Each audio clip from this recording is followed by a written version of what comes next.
Oilerslive podcast.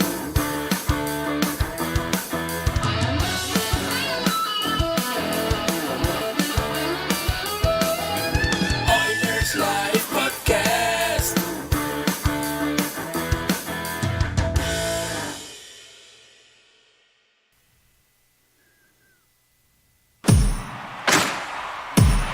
Now, get ready to talk hockey. Streaming from the Oilers Live Studio. Subscribe or follow today.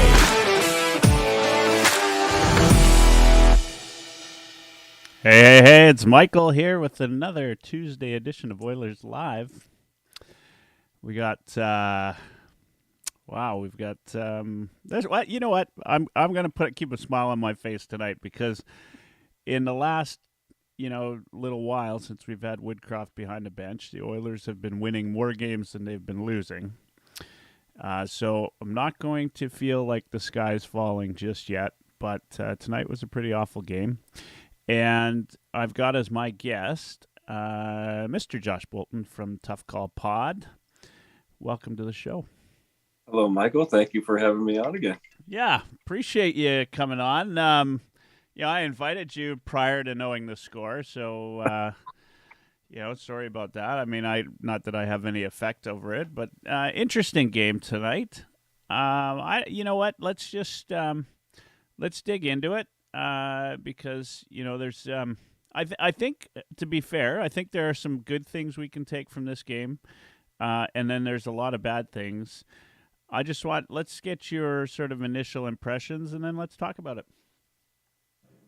Well, my initial impression is it was pretty boring all the way around. It was too quiet, and there wasn't really a whole lot happening either way. They just took advantage of their opportunities, and we didn't get any opportunities, really. The ones we did get, we blew drastically, and that was it. It was a game I was in and out of mentally. I was watching other games. I was taking care of things around the house. It was just one of those nights. Yeah, no, it really was. And that, you know what, that's we played a good game against Colorado, but that's two games now in a row where we're not burying our chances, right? Which is that's it. That's tough to swallow. Like, as a player, it's frustrating. You kind of hope that it doesn't become this monkey on their back type of scenario, because they've had chances. They had chances tonight. I wouldn't say Talbot was exceptional by any means. He didn't. He wasn't tested huge. He made. I can count one really good save, and it was the one on Nuge in the third period. But when I say they didn't capitalize on their chances, I mean they just, when they'd have the puck down low, they were stuck to the outside. Like they had a couple of shifts where they had great offensive zone time, but at the end of the one, they ended up with a penalty of too many men. I mean it's just tough. It's tough to watch that, right?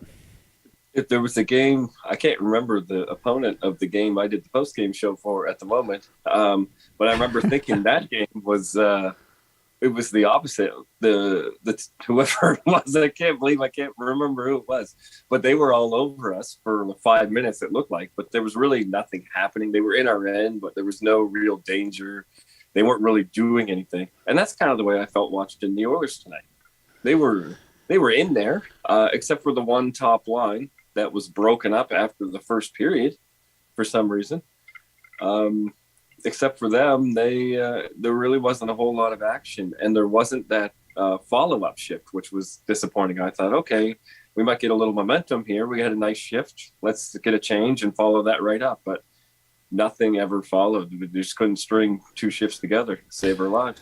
Yeah, that's a key point. I mean, you have to be able to string a couple shifts together, to keep the momentum, and we really didn't. I thought it lately and there's a lot of discussion about it because our Ryan Lotsberg, of course, for Heavy Hockey, wrote the article about Puljujarvi, and Ryan's suggestion was throwing Puljujarvi on the third line, which I I disagree with, but it got some discussion, which is great, and part of the discussion was he also said throw Cassian up to the top line. So I'm sure Lotsberg liked what he saw tonight because Cassian did get some top line minutes. But my argument to not doing something like that is I thought that the Fogle, Ryan, Nugent Hopkins line has been great as of late, but I thought tonight they were just, I don't know, outplayed. They were ineffective. They didn't really do a lot other than when the game really didn't matter, right? Right. Yeah. And I hate games like this because guys will point to a third period, which, honestly, the Wild by that point in the game are playing a different style of game, and what you see on the ice in a third period like that is typically not reflective of how the game really is. And even then, having said that, I don't think the Oilers, really finished strong in this game, which, is another thing you hope to take from it. And it was a little bit lackluster.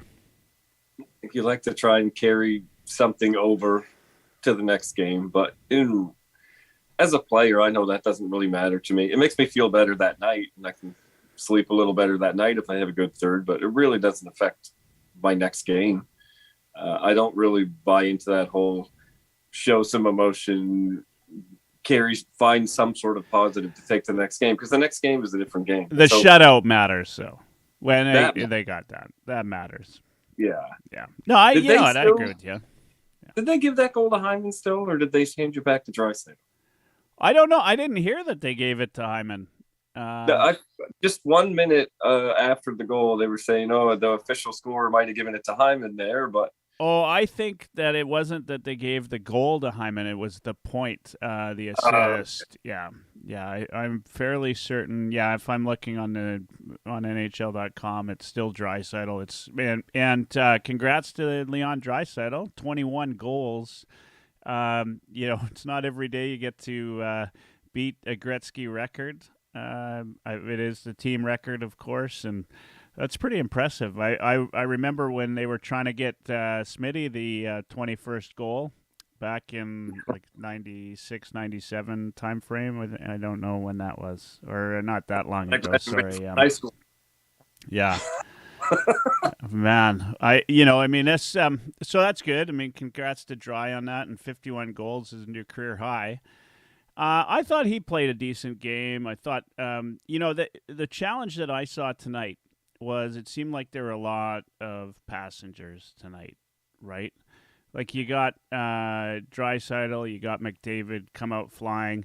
One guy that, two guys. Here's my take, and I'll let you speak to it because Dash will love this. Duncan Keith was absolutely horrendous tonight, and he wasn't just horrendous. What sort of irks me the most about it is we were told as fans that the reason you want Duncan Keith on your team is for the playoff pedigree and the style of play that he brings and the leadership he brings. And I really feel like the last few games, the officiating, the style of game, what we're seeing on the ice is very close to playoff hockey. Down the stretch here, we're going to see these games that the officials aren't going to start blowing the whistle till the game doesn't matter anymore, which was tonight. And that kind of pisses me off too. We can talk about that later. But, they'll keep, unless if it's obvious, it's maybe a puck over the glass or too many men like that, right? They're not going to blow anything down. And then maybe if it's a 4-goal differential like that, they'll start calling some penalties. But this was playoff-style hockey. The reason Ken Holland says we got Duncan Keith, and I don't know. I mean, how do you define his game? He shit the bed tonight. That's how you define it. I mean, this was horrendous. It was awful. He left Bouchard out to dry. If you go back on the one goal where Bouchard kind of gave the puck away, it's Duncan Keith gives him the puck in like no man's land. He gives him the puck with nobody. Like And what else pisses me off about that is I went back and watched it before the show. He had time. He had all time. day. All day. He had all day, exactly. And he still decides that the best thing for me to do is give it to Bouchard because somebody's about to check him. And then he doesn't complete the check in front of the net. So, look, I can't believe we even saw him in the third period. If his name's not Duncan Keith and he's not a future Hall of Famer, he sits and rides the pine in the third period. And there's no crime in doing that, even if he is a Hall of Famer. Yeah, maybe there isn't, but he should.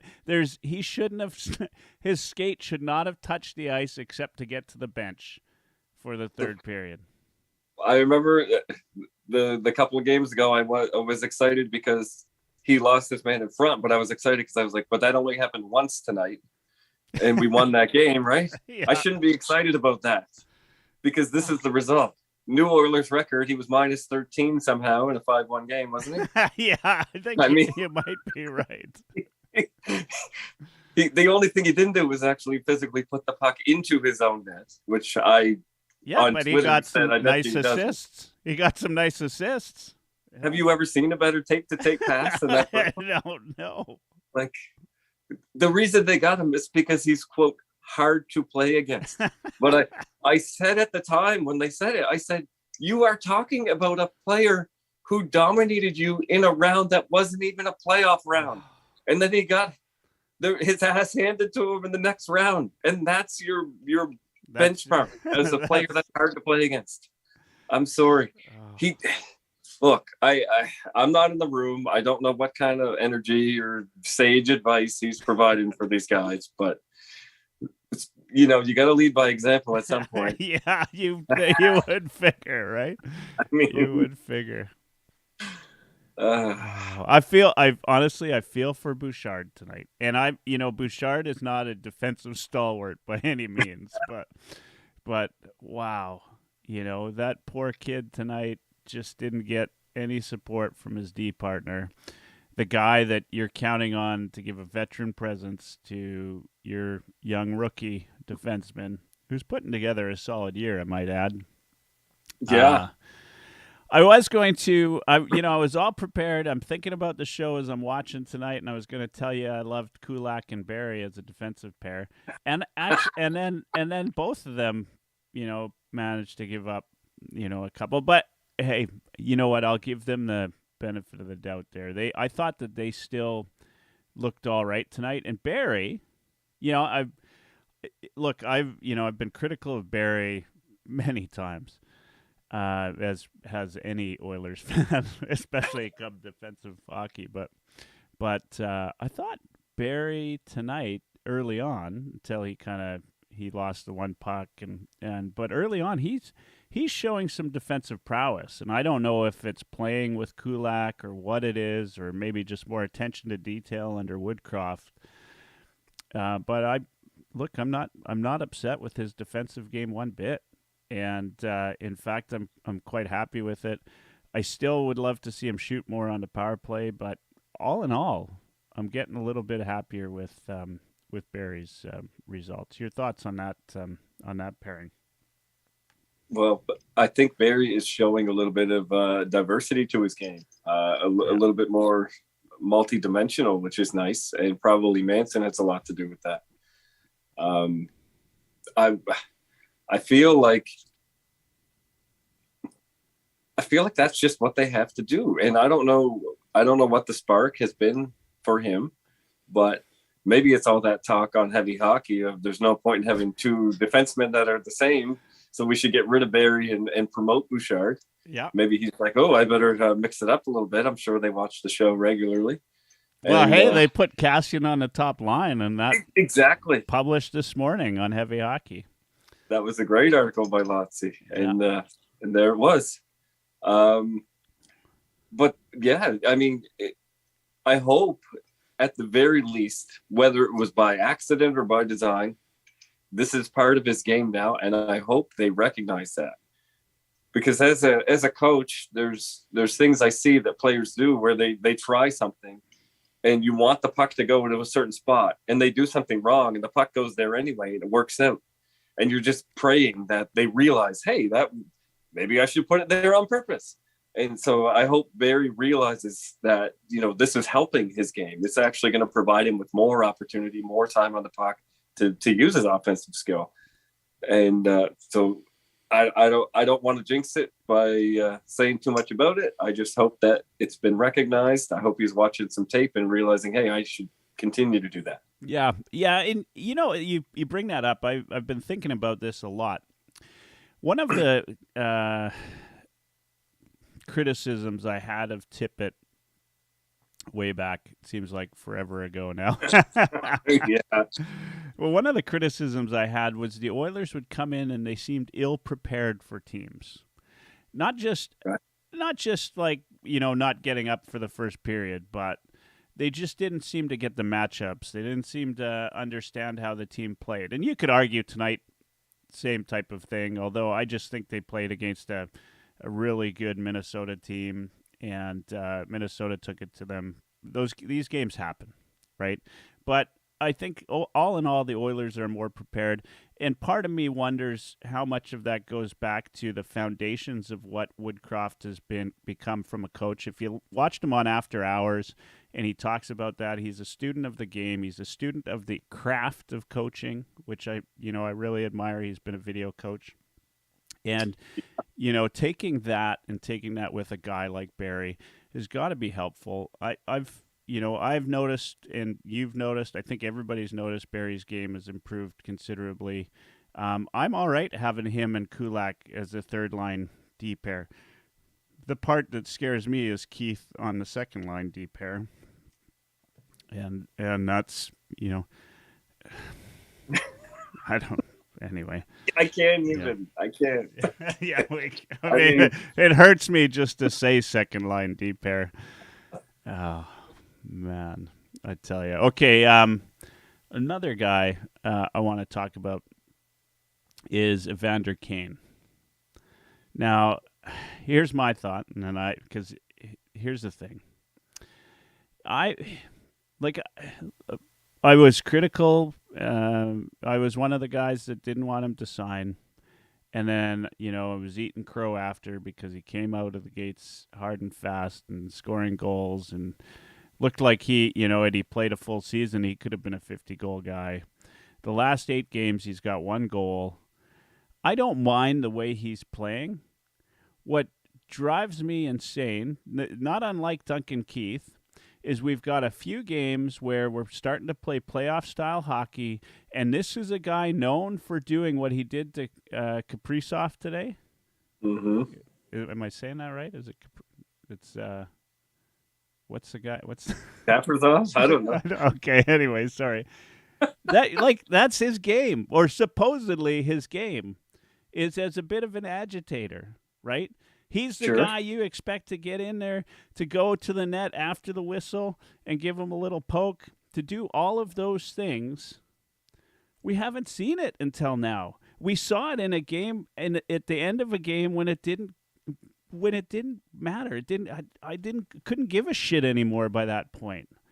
And he's got it. I hope that this sparked him, because that's the style of thing we need from Evander Kane. That's exactly what you need from a player like that. There was one point where the puck went over to into Talbot, and Evander Kane's out front, and he's just standing there. Like nobody even pushed him out of the way, because I think he was asking Talbot how his lunch was. Right? Like nobody gave a shit that he was there, because he's not playing the way that he's supposed to play, or was expected of him before. And I want to see that. I want to see these guys. We are getting maybe a bit of a treat for the Oilers right now, which is we're getting playoff style officiating before the playoffs actually begin. And I think the Oilers need that. And if I'm going to take something good from this game tonight, it's that. The Oilers need these type of games to understand what it's going to take once they get to the playoffs. Connor McDavid adjusted. This might be the first time I've seen him adjust to that style of play. The last couple of games, he's adjusting. he's realizing that they're not going to call the hooks and the holds all the time. And he's playing through it. And in my mind, he's playing some of the best hockey, but nobody's finishing for him, right?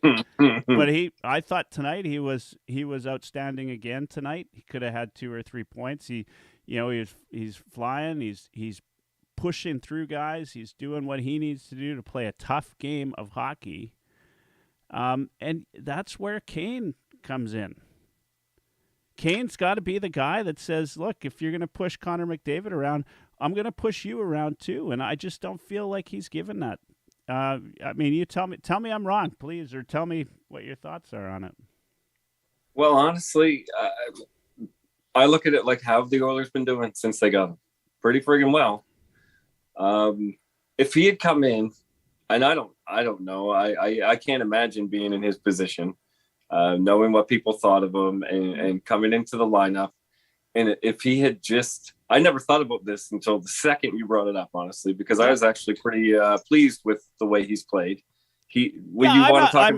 So don't get me wrong. He's a skilled player, and he's shown some skill over the last 8 games. I just think we need that extra level. Sorry. Okay. Sorry to interrupt. No. It's a very good distinction. And I'm going to try and balance this out by saying that, Duncan Keith, we talked about how he was supposed to show people how to play. Well, Evander Kane, he's not in your face or hasn't been, but he's been very physical. He's been getting position on people. He had a couple of things that I've pointed out because I look for these things. A little cross check to the head here early on when he started. He had that knee the other night, the questionable knee-on-knee hit that wasn't really much, but because it's Evander Kane, he's going to be under a bit of a microscope. He's had moments where he might have been sucked in the past, but for the most part, he's doing what I would hope that the Oilers would do, like a Yamamoto-style physicality. Just not letting someone move you. You don't have to be taking penalties or being in your face, but just dominate the space. And that's what he's been doing. He's been relatively quiet in a sense, but he's been establishing himself. And I hope that some of the guys have been feeding off that. And now I kind of liked when Yamamoto had that little incident there at the blue line, and then Kane was the first guy to step in, and he was all of a sudden the center of attention. There was 4 Minnesota Wild players surrounding him and no one else around. I think now you're right, where we're heading into the playoffs, he can start to do that more. But I almost think it was good for him to establish himself back in the NHL as sort of a player, a quiet, aggressive scorer type player. And then people can kind of get on his side and get support for him, and he can ease his way back in. And now at this moment, when the chips are starting to fall, he can be a little bit more of the Brad Marchand kind of guy. Yeah. As long as that doesn't take away from what he's been bringing otherwise, I think that's going to be a really good thing. I think you're right. He needs to step that game up a little bit, but I don't think it needs to become his entire identity. Yeah. No, okay. I can buy into that. I've got no problem with that. And like I said, I think I've noticed it a little bit more the last little while because the style of play, as I say, has changed, I think, in the last few games. I really think I don't know if we were able to subpoena the NHL officiating emails, we'd probably see that a memo went out that said, "Hey guys, get into playoff mode. Time to put those whistles away." Because we've noticed a difference. Or I have. I mean, again, tell me if you think I'm wrong or full of shit, but I've definitely noticed there's fewer calls being made, and there were 2 or 3 calls could have went both ways before that too many men call tonight, I thought. I'm not trying to be a homer. I mean, I know when they missed the calls against Edmonton, but there were definitely a couple they missed the other way too, right? So. And it was funny when that too many men call happened. I was looking at my screen going, "Oh, good, we're getting a power play," because there was 7 Wild players on the ice, maybe. Yeah. But it's because they were in the middle of a change. None of them touched the puck. It was right not to call it, but it was just funny because I didn't even notice the Oilers players because they were spread so far over the ice. and all the Wild players were just piled up in front of the bench, and I was thinking, oh, good, PP coming our way. And then I was very surprised. And that was, like I said, it was the right call, but it was just funny to me. I noticed that. Yeah, I mean, I don't think they made a bad call today, but they missed a ton of calls, and I'm in the camp that says just call the game. So it's upsetting to me that they changed the way they call, but on the other side is if they're going to call it like this now, then I'm actually all right with that, because we can expect this in the playoffs, and the Oilers are the type of team that need to understand this is how it's going to be called. I think you go back a few years. I think that when everybody expected Connor McDavid to have a hell of a playoff series, and it was Draisaitl that came out and seemed to dominate. And it's because McDavid didn't understand how to play in that type of a scenario, right? Or and I think he's turned the corner. Watching him the last couple nights, like I think we're, if assuming we get to the playoffs, and there's still some work to be done, because we've got the worst schedule coming down to that. Like LA's got it pretty easy, but we've got a pretty hard schedule. So I'm not going to assume anything, especially if we're going to lose these 5-1 games. But look, I think that Connor's ready. I think he's, I think the NHL is going to take note this year if we make it. Like, after watching him the last 2 games, granted he's got no points. It's funny that I should say that because he had no points, but I love the way he's playing. And Draisaitl, like, the man's a boss. Like, he's a beast, right? How can you not love these two? Well, yeah, everybody does. We all do. Oilers fans, we all do. He's been known to light it up in the last 25 games of the season. Yeah, points wise. But this year it is different, and there's that.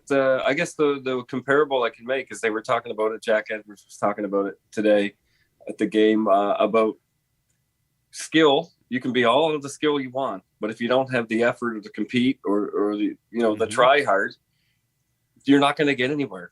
Effort will always beat skill. With skill doesn't have effort. But if you have skill and effort, then you're going to be unstoppable. And McDavid, they always say, well, his element is the speed. He can't do that for his whole career. He's going to get away with it now. But when the speed goes or the game is called differently, it's not going to help him. Well, but if you have combined your speed with the grit and the playoff effort and that, then it becomes a major advantage again, because you have the other elements that negate it, and you still have your best skill that no one else has. And I think that's where he's at right now. He's picking his moments with his speed, and he is fighting through it. And it's really a fun transition to watch. I think we're going to be treated to some very special things as hockey fans, especially as Oilers fans. But I think, like you said, the league is going to take notice that this is a changed man that has a different drive right now, a different motivation, and he's all in right now. He is all in, and it's so fun to watch. Like, he was dominating tonight in those offensive zone stretches, just getting to the puck. Like, he chased down a couple of pucks that I'm like, I'd still be at the other side of the rink, trying to get. He got there quicker than I could even think where the puck was. Right, like that's right. He is another level, and so we can take that, as Oilers fans, we can take that and draw some positives from tonight's game. There's a lot of things we can say after a game like tonight, and just, as I said before, the sky is falling. We've got these kind of games are good markers, especially if you're going into the playoffs. You gotta know that you're gonna have nights like tonight. They just for those people out there that are like I went out. There's some Oilers Facebook group I'm a part of. It's a pretty big one, and I want to read this comment because this is absolutely ridiculous. But this is like Oilers fans, and you know what? I don't think that people are like this typically in the in Oilers world, or the guys that are listening to our podcast or that. But now I can't find it. Anyway, it was something about like, another one of those Oilers being Oilers type of things. We just took the best team in the league to the shootout, and we dominated them. I thought, like, for the most part in that game, the best team in the league. And so you're gonna say that this is Oilers being Oilers. I'm sorry, folks, but Oilers are the team we saw against Colorado. Like, this is a good squad. We've got some holes for sure. That second line D, we'll talk about that till we're red in the face. Goaltending is still a bit of a question mark. But hey, look, I thought Koskinen, despite letting in 5 tonight, I thought he played a great game. It could have been like the high danger chances that we gave Minnesota tonight. They're going to score on those. And first of all, give Minnesota credit. Yeah. I mean, I always kind of thought of them as an organization that they didn't know what they were doing. They weren't quite bad enough to do a rebuild, but they weren't adding anything to be good. They were just middle of the pack for their entire existence. A playoff team sometimes, but really not a threat to anybody. And this year, for whatever reason, they're a different team. They're fun, and they stifled. There's some times where you look and you say your team's not putting an effort in, or as a coach, you're looking saying, oh, well, they're not skating. That's my excuse. Oh, the guys didn't skate tonight. But really, they had nowhere to go. They just didn't really know how to have an answer to what Minnesota was doing to them. And give Minnesota credit for that. I think there were moments where the Oilers wanted to be part of the game. They just could not figure out a way to become a part of the game. And that's going to happen with a team like that. And full marks to Minnesota. They have a lot of guys there having a career year. They're just putting it all together at the right time. So, I mean, if a team was ever going to end our streak, it's going to be them. But you have to remember there was a streak. We're doing fantastic. We're playing in playoff style games, and we're not just competing. We're thriving in that environment. And that is something that a lot of people didn't expect from us. And tonight's win for Minnesota at home makes them 9-0-1 in their last 10 at home, right? Like, that's, just like Edmonton's tough to play at home, right? Minnesota's a tough home team. You're 100% right. They're putting all the things together. This was a bad game. This was, and as you said, I mean, give some credit to Minnesota. They came out, they did a great job. There were moments where the Oilers looked like maybe they could put something together. They were fleeting at best, and sadly, when they did. All right, well, let's talk about some of the good things about tonight's game. The power play looked on, but I know Jack Michaels and Louis DeBrusque were raving about the power play. If you're listening. But I put an asterisk beside that because you'll recall they also said the worst penalty kill in the league is the Minnesota Wild. And so to have a really great power play against the worst penalty killing team in the league, I don't know. I mean, they let in 1/4 of the of there's a meager 75% on the penalty kill. That means you get 4 penalties, 4 power plays, you got a goal. And we got 1 out of 3, so we weren't far from their record, really. And then that third power play, I don't think we even sniffed at the net. So yeah, but the power play looked good, and Draisaitl got his 21st power play marker, to get the team record. That's good. Penalty kill, I thought, was decent and has been good as of late.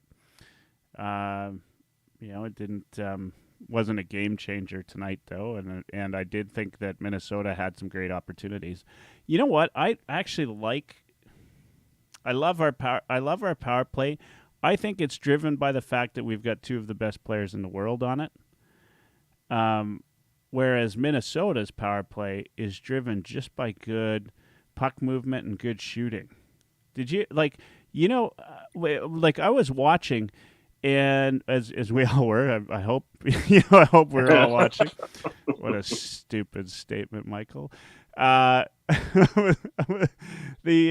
Minnesota power play, they would shoot the puck from the D, like you didn't know if they were going to shoot it. And I love that, right? Like, and they got good shots off from the D, and they were quick. As soon as it go there, boom, on net, right? Or just off net.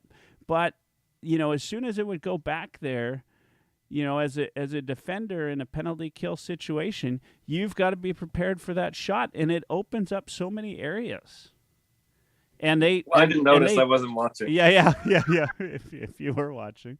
And they shoot it down low and back into the bumper, whatever, right? Like, they just had opportunities that way that the Oilers could definitely get that way. But the Oilers play this sort of patient style, and are waiting for, like, it's almost like there's too much skill on the Oilers power play, and they're too patient with it. I want to see them drill it around like that and just shoot as fast as they can. You know what I mean? Like, I loved watching Minnesota's power play. Sometimes that's just all it takes. And as a person who's watched a lot of Pittsburgh Penguins games in the last 5 to 7 years, the number of cross box passes they try, when it is on, it is a thing of beauty. There's nothing stopping them when those passes get through. But when they don't work, it's one of the most frustrating things in the world. And it's like a toe drag. When kids go down, they do these toe drags. It works 1 out of 10 times, and it looks fantastic. So they think, oh, I'll try that again. But they don't realize how much they get stopped. And those Pittsburgh passes, when they get stopped, it's like, why are you even attempting that? But it's because they're the best players in the world. So if we have them, it's okay to have a little bit of a poetic license there to go off the map a little bit and try. But when we only had the one option, everyone knows you're going to Draisaitl in that one spot.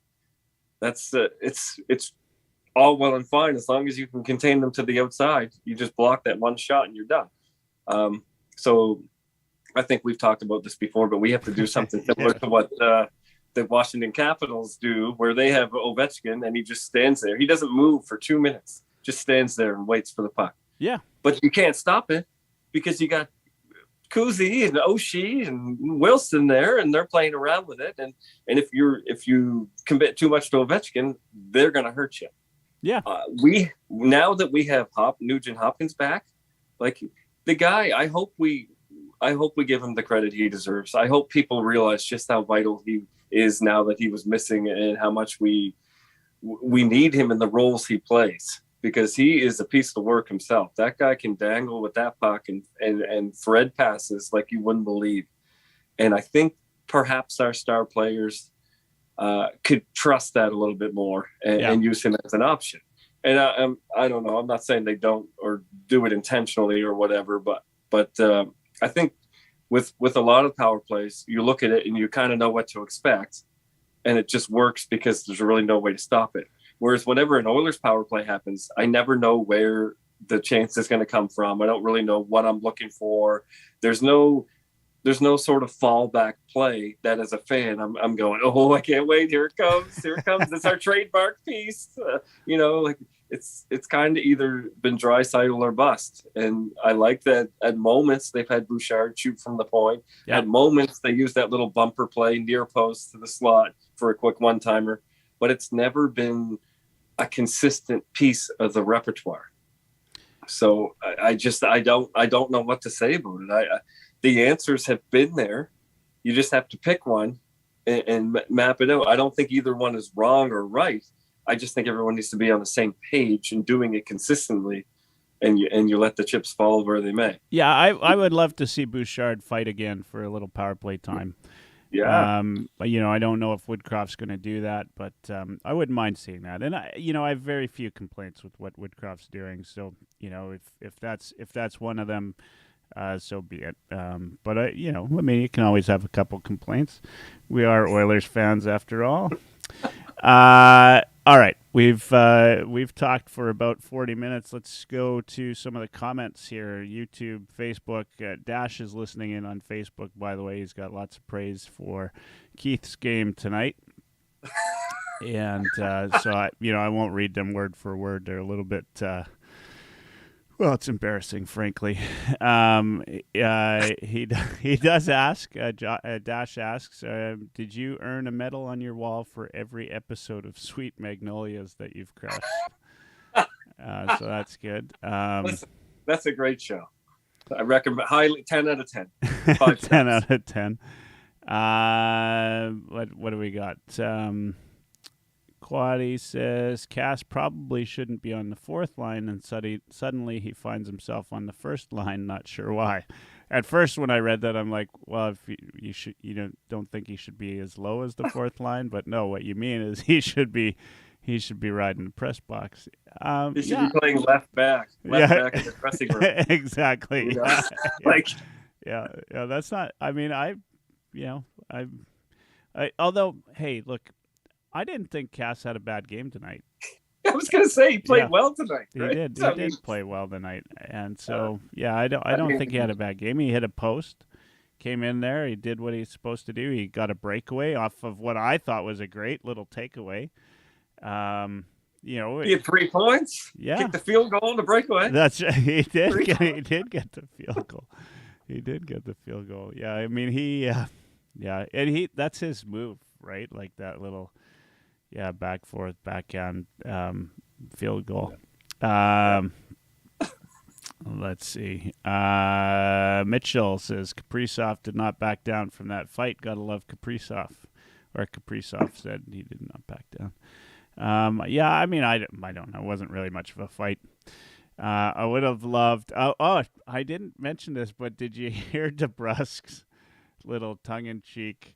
Oh, the refs or the official linesmen get in there when a couple guys actually want to fight. I love DeBrusk. He wanted them to go. He definitely did. James on YouTube. How does Kane end up with the extra 2? Same here. I didn't get that. Like that. And you know what I enjoyed? Was seeing a little emotion out of Woodcroft. Here's a guy that, we think from what we see in the, the pressers does not have, he doesn't show a lot of emotion. He seems like, Mr. Happy-Go-Lucky. I love like that and I knew he had that, but it's good to see it once in a while. He said a couple of words that you don't tell the kids. What else we got? This is a positive outlook. Wild dominated us. We dominated the Jets in the previous season. Good stuff ahead in the playoffs.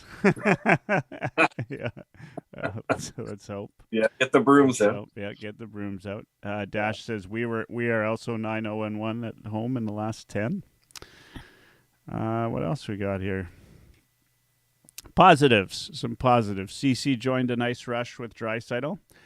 And Nurse had some nice offensive zone moments. Let's talk about that. And then the last comments, Kane was the first third man in, easy, Dash says. But I disagree, Dash. And you can't say anything about it because you're not on tonight. All right, so let's talk about this positives. CC joins a nice rush with Draisaitl. Look, you know what? CC has put together a solid season this year. He's been good everywhere. In fact, I think he's saved Nurse's ass multiple times. I think he's been really good, on the offensive blue line, which is nice. He's not a guy that I think, when we picked him up, did anybody see him as a first-line defenseman? He's not really a legit first-line defenseman, I don't think. But having said that, I think he's played really well. He's earned his minutes, and he was good. It was nice to see him up on the rush, although you could see how offensively talented he is. Because that was a sweet pass by Draisaitl. Looked a little bit like a Puljujarvi chance there. So a positive I just turned into a negative. Sorry about that. Nurse, what do you think of Nurse lately? And that's all the positives we have for tonight, ladies and gentlemen. Good That's night. right. That's Yeah, the good show. night. That's the show. What do you Look, I didn't notice Nurse in any meaningful way, good or bad, Yeah. which I think in a night like tonight is okay. He was doing what he needed to do. There was nothing special, extra, but he didn't do anything egregious. He didn't take a stupid penalty. He was just kind of there. And I don't have a problem with that necessarily on some nights. I think it's okay for him to just be quiet sometimes and just play a game and go home and just exist. You don't have to be the center of anything. You don't have to be stirring the pot too much all the time. Yeah, no, I 100% agree on that. And you're right. He was I know I did notice him tonight, but I did think he was, and maybe they've had a talk with him. There are times where he gets a little bit too offensive minded, and the challenge with him is he can go all the way down the ice and shoot it into the breadbasket as good as anybody, and then the puck goes the other way. And, it's just not leading to good opportunities, right? Like he gets it all the way only to have it turn around and go the other way really quickly, which is a skill all in its own. And I love Nurse, but he's not having the season he had last year, right? Mm-hmm. And maybe that comes back. If he did, then I probably wouldn't say anything about it, right? Like, but he's not finding a way to pot the goals that he did last year. He's not, he's seemingly not as involved on the score sheet. But the last couple of games, I think he's been looking a little bit more defensive, and I wonder how much Woodcroft again has to do with that. I like that about him.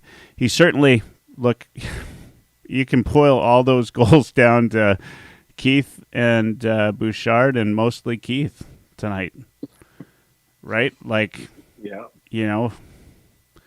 just doesn't get more obvious than that. It just does not get any more obvious than that. Since Kane is there, Yamo throws more hits, and some even connect. I love it. That's a good positive. I like that. I like Yamo. I mean, I don't know that I like him enough to put him on for any first line minutes. Somebody was suggesting maybe he needs to go back on the top line. But when Yamo's on a hot streak, man, maybe that's play him on the first line. Even in junior, like when the kid, he would go and he'd go 10 games without doing anything, and then all of a sudden he'd have 30 games in a row with a point, right? And he was flying. He's a streaky player if there ever was one.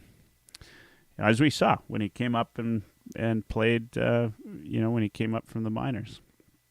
That was the best we've ever seen him. And we've seen moments of that. He, when the puck starts to go in for him, it's pretty unreal. Ah, man, I don't know. I'm trying to find more positive. Well, another positive. I don't think that I expressed my agreement with you enough on the whole Woodcroft emotion thing. I think it's much more effective if you only do it once in a while. It means more because it means like, oh, if he's upset, then there's probably something that we should probably think about because he doesn't normally get that way. And it's true. I can see where he's coming from. I also am, with my side of things and the way I feel about blowout games, and I grew up in an era where if it was 5-goal spread, 5 minutes left, you just knew there was going to be a fight. It was just the standard thing. It was accepted. There's probably going to be 2 or 3 fights. And that's why people stayed till the end, because there was probably going to be a fight. And just the more I think about that, the more ridiculous it sounds to me. Like, what? why would any team that's up by 5 goals say yes to that? First of all, like, why wouldn't they just slink off into the sunset and walk away with their lead? So when you look at what just happened with Beagle and Terry, Yeah. For me, I would have been, as an official, and I don't know how to officiate. I'm not saying. I just wonder why officials aren't more on alert for like literally anything that the team that's down by 5 or 6 or whatever it is. You just should be looking and go, okay, they're going to try and stir the pot. I'm going to nip that in the bud before it happens. So in a way, I'm not necessarily surprised that the Oilers got the extra 2, because for me, I would be kind of wanting to snuff them out, but I would really only want to do that in another sense if they looked like they were causing a problem, where the Oilers didn't look like they were doing that.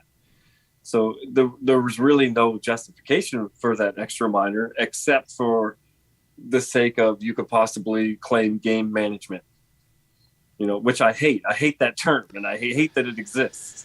But that's all I would say about it. I mean, by that time in the game, it didn't matter, right? I mean, I had my hands up in the air in my living room and said, why we got the extra 2? But really, I wasn't any more upset, No, Yeah. and I'm glad that Woodcroft questioned it, though, because there should be a reward for not stirring the pot, and you didn't get that reward.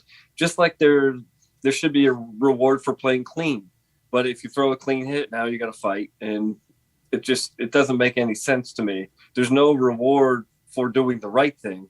So when you do the right thing and you don't get rewarded for it, it's nice to see somebody go off, especially, like I said, from someone who doesn't normally go off. It's not sour grapes. It's a guy that is finally had enough, and he's triggered enough to express his opinion. And I think that helps the team too. The team sees, hey, it's a 4-goal game, but he's still fighting for us. He's still in the game. He's still involved. He still wants to be part of it. He still wants to have that passion. Maybe we should feed off that. And this is a guy I want to go into battle for. Yeah. What we're talking about good things. What's going on with Brassard? I mean, the guy came in, had a couple of great games, some chemistry with Nuge, so it seemed. Is this, in your mind, is this a utilization problem, or like if he's back on Nuge's wing? I think one of the problems is when he did get put up with Nuge, he also got saddled with Cassian at the same time, and so I kind of felt a little bit for him then, because other than tonight, Cassian's game has been horrendous, and he wasn't. Look, everybody's right. He wasn't deserving of even playing tonight. Like, he's been awful. And, I could think of, like, a lot of people hate Shore, but I feel like Shore's a better choice than Cassian is. Like, Shore's problem is just lack of NHL caliber skill, but his heart is there. Like, Shore comes out to play. Right. Mm-hmm. And I preface that by saying NHL caliber skill, because it always drives me nuts when people say that guy sucks, because shit, he's played more NHL games than I have. And so I just, like, what's going on with him? He's sitting on the 4th line. I feel like he's got more to give, and maybe we're not seeing it. Maybe Fogel and Ryan I like. I think tough start to the season, but he's been playing well. I thought he wasn't too bad tonight. No, and any one of those guys that's not a big name guy that I think about is always Ryan Mcleod. He's just something special. I don't know what it is about him. I just am rooting for him so badly. But there is a positive for you, is the trade deadline acquisitions.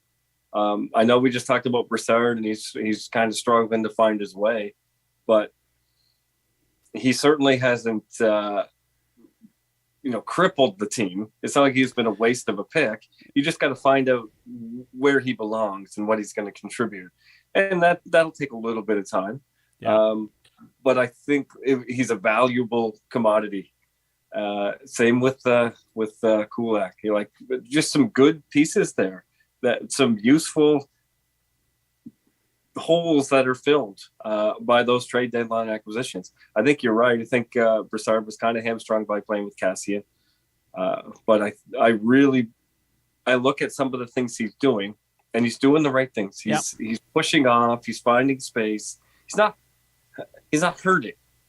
And I think as long as he's not hurting, then you give him the leeway to find his way. Whereas someone like Kassian was not only not doing his job, but when he doesn't do his job, it's so noticeable because he doesn't really contribute in any other meaningful way besides that job. Yeah. So, but having said that, if he does his job properly, then he also becomes a threat in other ways. I don't know what it is about him, but it's just like when you're on and you're feeling the confidence and you're bouncing off people, then other things start to go your way. And maybe he doesn't hit that post. Maybe he doesn't miss that breakaway because he's just in his own.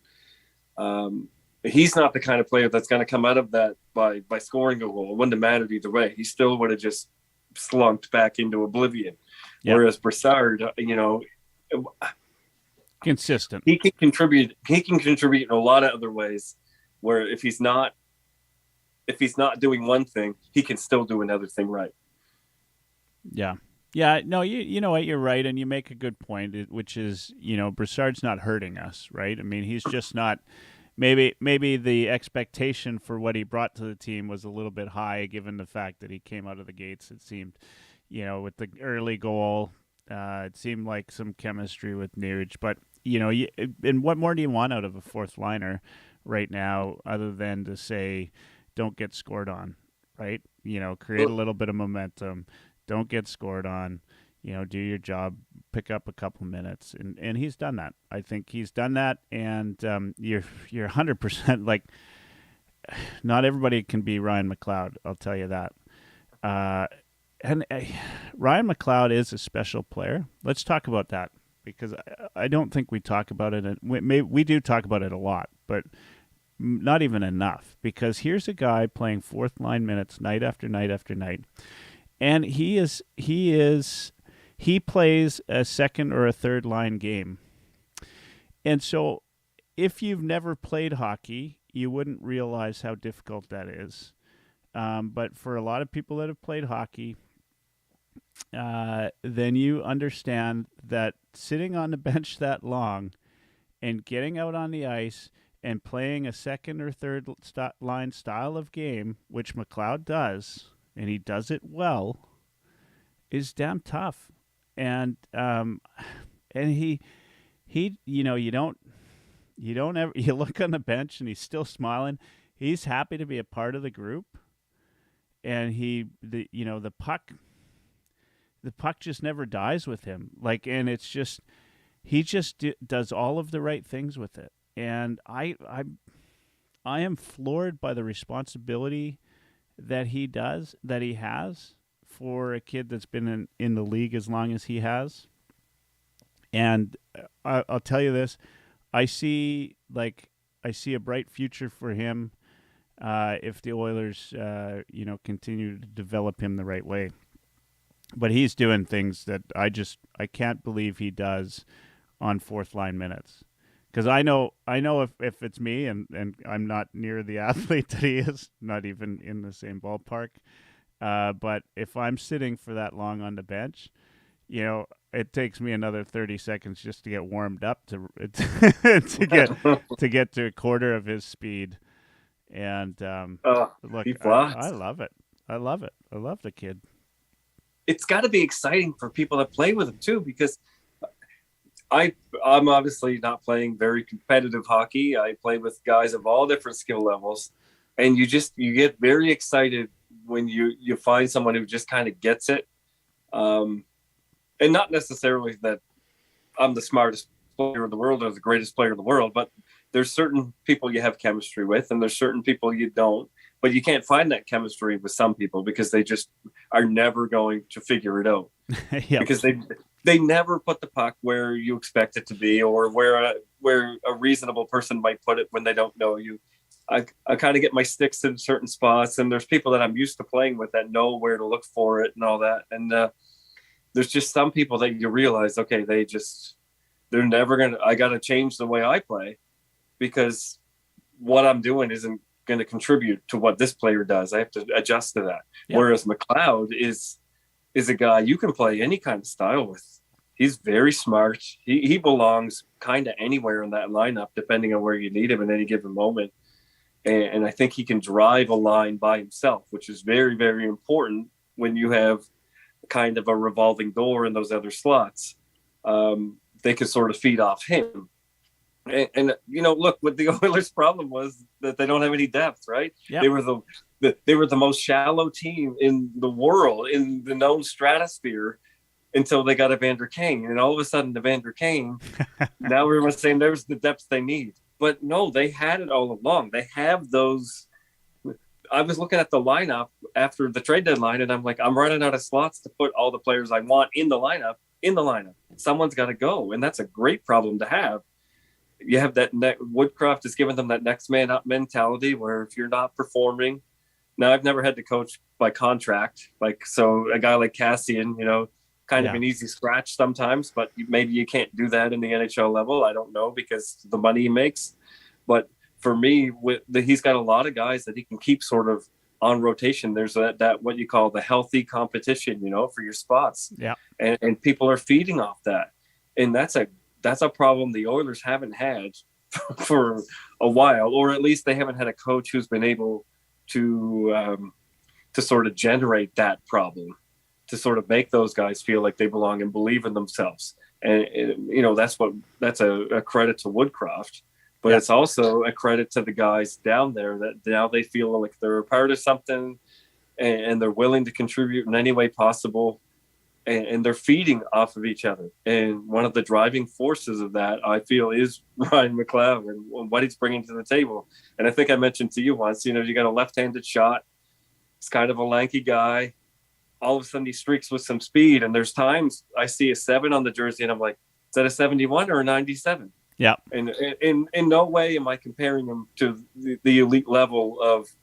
But the speed is there. McDavid. Yeah. But the speed, the things, the takeoff speed, and the way he kind of moves the puck for a second there, you do wonder sometimes. And that's, geez, there are not a lot of guys you can say that about.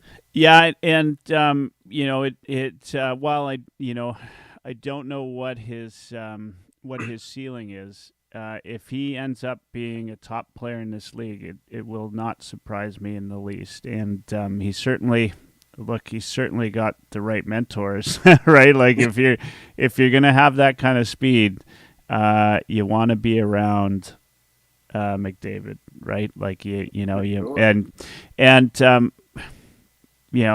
look, you talk to anybody, people will say, well, McDavid's got all the talent in the world. Well, these guys aren't born with that, right? Like it's a work ethic. It's a lot of different things, and so, for Mcleod, just to be around the type of work ethic that it takes to be a star in the NHL, to be around, Draisaitl, and to be around McDavid, and understand what it takes to be at that level is going to be anything but is just going to be good for him, and hopefully it's good for the team. All right, we're just over an hour, so we're going to start to wind things down.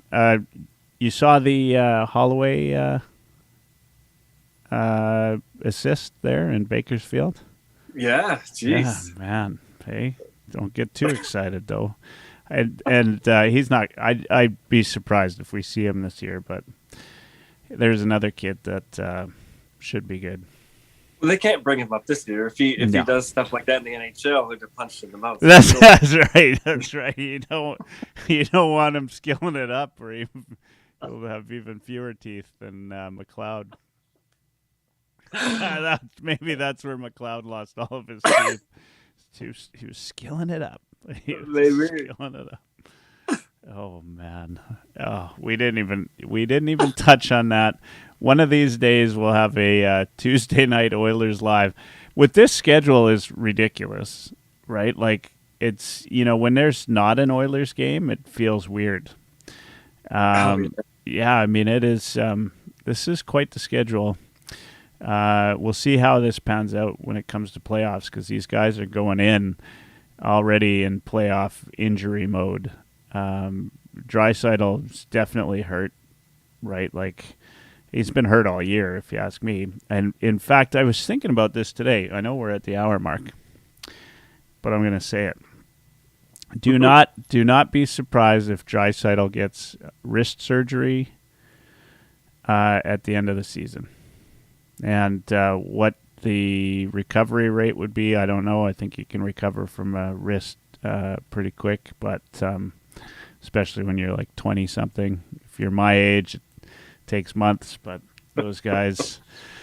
I have this sense that he's gonna slug it out till the end of the season, and then something's gonna come out about how bad it was, right? And let's just hope it doesn't affect going into next season, which I hate to think that far out, but anyway, I'm not going to be surprised by that.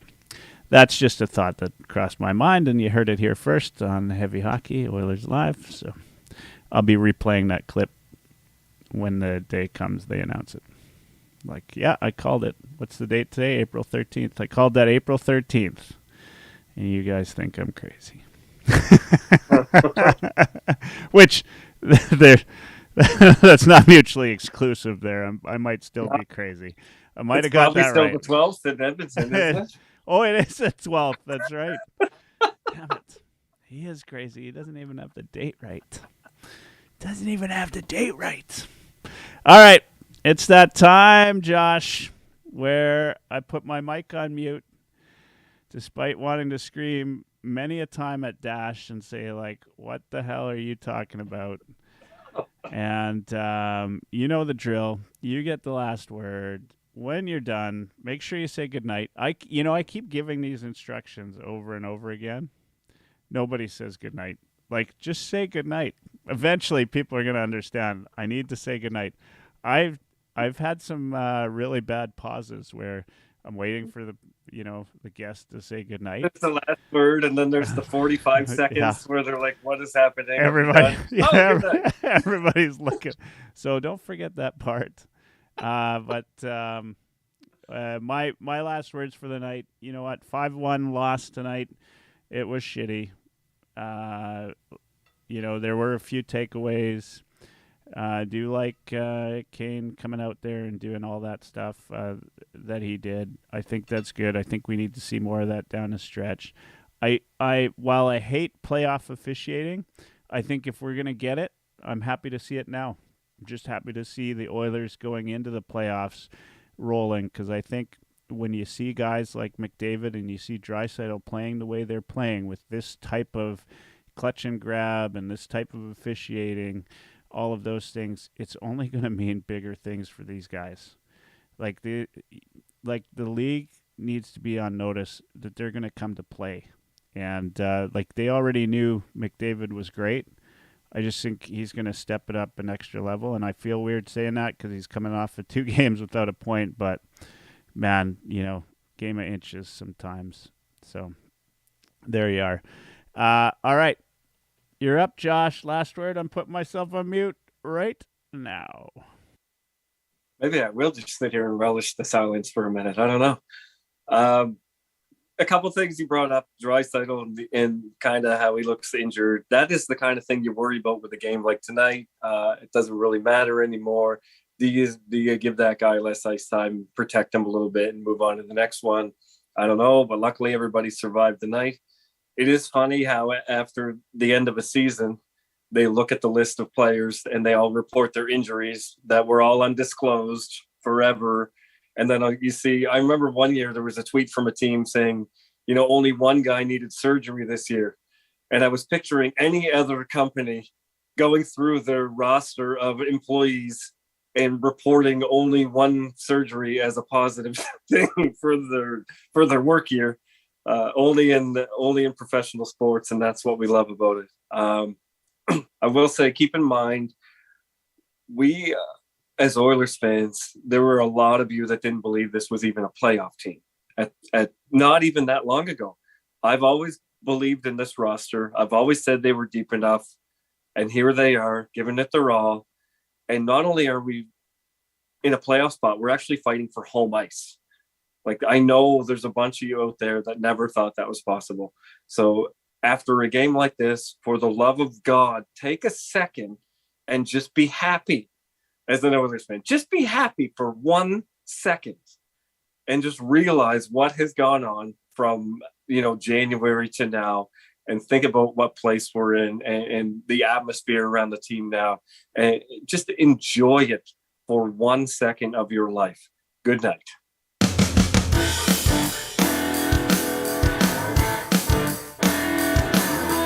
Oilers Live.